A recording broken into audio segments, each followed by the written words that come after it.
അസ്സലാമു അലൈക്കും വറഹ്മത്തുള്ളാഹി വബറകാതുഹു.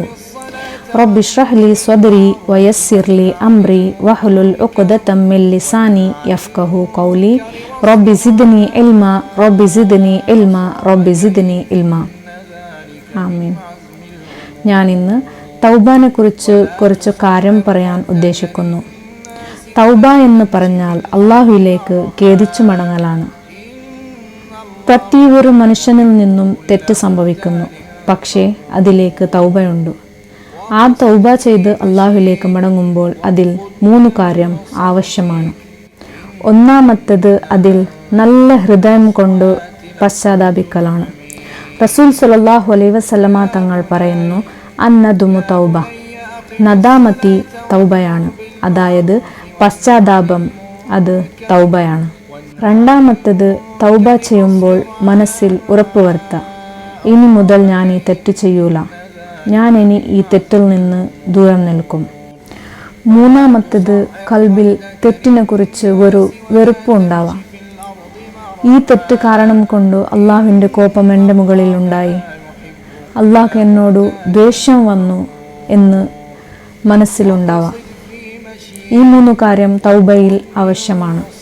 അള്ളാഹു സുബ്ഹാനഹു വ തആല പറയുന്നു, യബ്ന ആദം, ഓ ആദമിൻ്റെ മകനെ, നീ ഏതുവരെ എന്നോട് മാഫ് ചോദിക്കുന്നുവോ അതുവരെ ഞാൻ നിന്നിലേക്ക് മാഫ് ചെയ്തുകൊണ്ടേയിരിക്കും.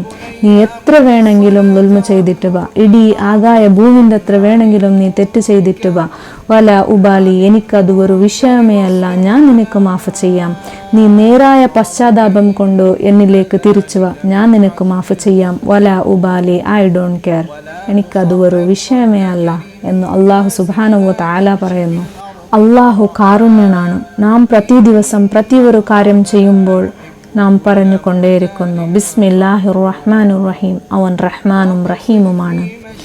ഒരാൾ 99 ആൾക്കാരെ കൊന്നു, എന്നിട്ട് തൗബ അന്വേഷിച്ചു കൊണ്ട് ഒരു നല്ല ആബിദിനടുക്കൽ പോയിട്ട് ചോദിച്ചു, എനിക്ക് തൗബ കിട്ടുമോ, ഞാൻ 99 ആൾക്കാരെ കൊന്നിട്ടുണ്ടോ? അപ്പോൾ ആ ആബിദായ ആൾ പറഞ്ഞു, ഇല്ല, നിനക്ക് തൗബ കിട്ടൂല.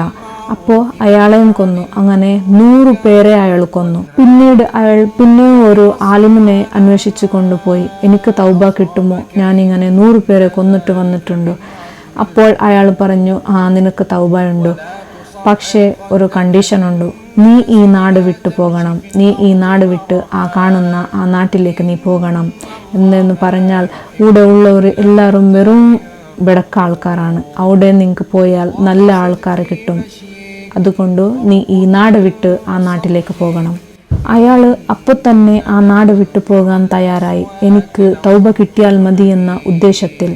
അങ്ങനെ പോകുന്ന വഴിയിലാണ് അയാൾ മരണപ്പെട്ടത്. ഇന്നാ ലില്ലാഹി വ ഇന്നാ ഇലൈഹി റാജിഊൻ.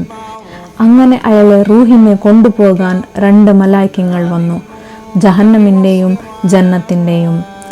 ഇയാളെ ഞാൻ കൊണ്ടുപോകാം, ഇയാൾ എൻ്റെ മുജ്രിമാണെന്ന് ജഹന്നമിൻ്റെ മലക്ക് പറയുമ്പോൾ ജന്നത്തിൻ്റെ മലക്ക് പറയുന്നു, അല്ല അല്ല, ഇയാൾ എൻ്റെ ഗസ്റ്റാണ്, ഇയാൾ തൗബ അന്വേഷിച്ചു കൊണ്ട് വീട്ടിൽ നിന്ന് പുറപ്പെട്ട ആളാണ്, തൗബയുടെ നിയത്തിൽ നിന്ന് വന്ന ആളാണ്, അതുകൊണ്ട് ഇയാളെ ഞാൻ കൊണ്ടുപോകാം. അങ്ങനെ 2 മലക്കുകളുടെ ഇടയിൽ തർക്കമായി.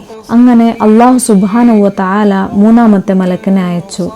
അയാൾ വീട്ടിൽ നിന്ന് പുറപ്പെട്ട ആ നാടും അയാൾ പോകാൻ ഉദ്ദേശിക്കുന്ന ആ നാടിൻ്റെ ഇടയിലുള്ള ഡിസ്റ്റൻസ് നോക്കാൻ വേണ്ടി പറഞ്ഞു. അയാൾ വീട്ടിൽ നിന്ന് പുറപ്പെട്ട ആ നാട്ടിലേക്ക് അടുത്തുണ്ടെങ്കിൽ അയാൾ നരകത്തിലേക്കും, അയാൾ പോകാൻ ഉദ്ദേശിച്ച നാട്ടിലേക്ക് അടുത്തുണ്ടെങ്കിൽ അയാൾ സ്വർഗത്തിലേക്കും എന്ന് തീരുമാനമായി. അങ്ങനെ മലായിക്കങ്ങൾ അളവ് ചെയ്യാൻ തുടങ്ങി.